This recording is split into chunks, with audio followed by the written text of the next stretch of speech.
앞으로 이제 이렇게 장난을 치는 회사들이 많이 생길 거야. 이게 보통 이게 저기 오너 가문 애들하고 저기 대주주 애들이 짝짝꿍하고 만약에 작전에서 짝짝꿍이가 이 짓을 많이 해요. 그래서 어떻게 해요? 여러분들의 돈을 다 어떻게 해요? 다 뺏어내요. 제가 몇 개 회사를 한번 경험을 해봤어요. 그런 회사들은. 자, 그 회사야 종목은 얘기 안 할게요. 어떤 회사가 있냐? 자, 무형자산이 많은 회사가 있어요. 어떻게 해요? 이 회사가 모든 돈을 버는 데를 어떻게 해요? 다 연구에다 투자를 했어. 신약 회사라고 할게요. 그냥 바이오 신약 개발 회사라고 해요. 신약 개발 회사가 있어.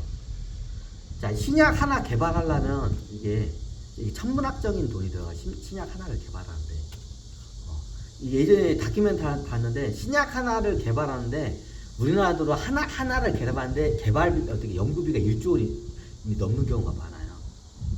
옛날 한미약품인가 예전에 했다가 그 1조 원 주고 그걸 팔았다고 해요. 이게 무형자산이에요. 이제 한미약품이란 대표적인 사례예요. 뭔 약을 이게 한때 시대에 큰 사건이었어.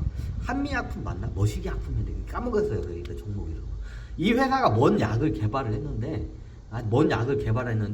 얘네들이 이게 3, 4 이상까지는 제가 알기로는 기억은 정확히는 제가 기억이 안 나요. 2상까지 성공하고 3상에 했을 때 3상 실험하는데 돈이 어마어마하게 많이 들어요. 3상이 이제 임상 실험이거든.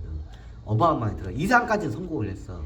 그래가지고 이걸 갖다가 이 연구한 성과를 갖다가 팔았어요. 그때 1조 원을 넘게 주고 팔았어요. 그 기술을, 그 연구 기술을 갖다가. 그 미국인가 하여튼 외국 회사가 그걸 사갔어요. 1조 원 넘게. 예전에 주식쟁이들 보면 그게 한때 화두였어요. 자, 요 사례를 보면은. 거기가 거기는 FM대로 주주들한테 환호를 정확히 한 거예요. 잘한 사례예요. 그 약품사들. 근데 다른 회사들은 어떻게 해요? 그런 거 하면 다 빼돌려요. 자, 이 회사가 예를 들어서, 그 약품을 2상까지 하는데 연구개발비가 100억 원 정도 들었어요. 예를 들어서 그런 거예요. 예를 들어서 100억 원이 들어갔어. 근데 어떻게 해요? 3상을 들어가서 성공을 하면 좋은데 이게 어떻게 해요? 외국계 회사, 제약회사에서 2상까지 성공한 결과를 보고 어떻게 해요? 내가 그 1조 원 줄 테니까 우리한테 팔아. 그 2상까지 성공한 연구 실적을 우리한테 팔아. 그리고 어떻게 1조 원을 딱 어떻게 제시를 했어요. 외국계 그 제약회사가. 그러니까 우리나라 제약회사가 어떻게 해요? 온마이 땡큐 해가지고 어떻게 그걸 팔아가지고 어떻게 1조 원을 받고 그 기술 2상까지 성공한 그 기술을 갖다가 어떻게 해요? 외국계에다 했어요. 자, 외국 회사는 바본가요? 바보가 아니죠. 자, 3상을 성공했을 때 어마어마한 부가가치를 이룰 수 있다고 판단했기 때문에 가네. 그럼 한미약품 바보 아니에요? 한미약품 같은 경우는 어떻게 해요? 성공을 해도 어떻게 해요? 그 시장 지배력이 약하기 때문에 그거를 갖다가 어떻게 해요? 그거를 연구한 신약을 갖다가 제대로 못 팔아먹어요.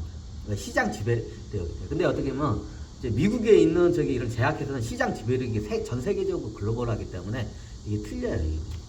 한미약품에서 벌어들이면 1년에 한 1,000억밖에 못 벌어들는 갖다가 이런 글로벌 회사 똑같은 걸 성공하잖아요. 10억억, 100억원을 벌어들여요. 이게 글로벌 마켓의 능력이에요. 그러니까 어떻게 1조 원의 사과도 어떻게 해요? 논하는 장사예요. 외국계 제약회사 입장에서. 근데 우리는 한미약품에서 어떻게 해요? 성공을 해도 어떻게 해요? 그렇게 이제 못 봐. 근데 어떻게 3상이 굉장히 힘들고 돈이 많이 들어가. 근데 100억을 연구에 투자해서 어떻게 해요? 지금 1조 원에 100배인 1조 원에 사가겠대. 외국계 회사가 오마이 땡큐죠. 2상까지. 3상이 돈도 많이 되고 어떻게 될지 모르는 불투명 상황에서 어떻게 해요? 1조 원이랑 큰 금액을 외국계 제약회사에게 하니까 어떻게 해요? 오마이 땡큐 하고 이걸 저걸 하죠. 그래가지고 어떻게 해요? 그냥 1조 원 주고 팔았죠. 그래가지고 그게 어떻게 해요? 주식가도 오르고 아마 배당도 하고 주주들한테 환원이 정확히 됐어요. 잘된 사례예요. 그게. 근데 이런 경우에는 천에 한두 건이고 나머지 999건은 어떻게 해요? 이렇게 주주한테 환원 안 해요. 대부분. 우리나라 회사는 그래. 다른 외국 회사는 모르겠어요. 근데 우리나라 회사는 안 그래. 다. 어떻게 다 빼돌려요. 자, 한미약품 같은 경우는 굉장히 잘된 이게 사례예요. 근데 어떻게 되냐? 주주들한테 환원 안 해요. 다 어떻게 그 기술을 다 빼돌려요. 예전에 몇 가지 사례를 했어요. 대부분 빼돌려요. 제약회사뿐만 아니라 기술주, 뭐 엔터테인먼트, 뭐 로열티 같은 거 많이 회사들이 다 그렇게 빼돌려요.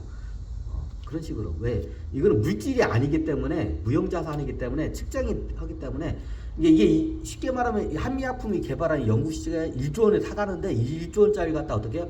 1억 원에 다른 자기 그 페이퍼 컴퍼니 회사에다 팔아. 보통 워너 가문 애들이 자기 손주 회사들 페이퍼 컴퍼니 같은 데 만들어 놓고 그쪽에다 어떻게 해요? 이런 기술을 한 1억 원이나 팔아요. 외국에서는 1조 원에 사가겠다는 그 기술을 갖다가 어떻게 해요? 내가 100억 원 들여서 연구를 했어, 이 회사에서. 근데 어떻게 해요? 자기 손주나 증손주 애들 페이퍼 컴퍼니 회사를 만들어요. 불법 상속 증여에다가 어떻게 해요? 이게 완전히 주주들 횡령, 분식 회계에다가 횡령에다가 저기 어디 회계 저기 뭐냐 저기 세금 포탈에다가 뭐 나쁜 짓은 다 이게 들어가. 우리나라 이게 고질병이에요, 이게. 그래서 우리나라 주가는 안 오르는 거예요. 왜 우리나라 주가는 왜 코스피가 안 올라요? 다 이 짓거리를 하기 때문에 안 오르는 거예요. 그럼 그 회사 보통 비상장 회사예요. 그리고 나중에 이게 조용해지고 그게 들통 안 날 때 되면 그때 몰래 상장을 해요. 그래서 홍보할까요?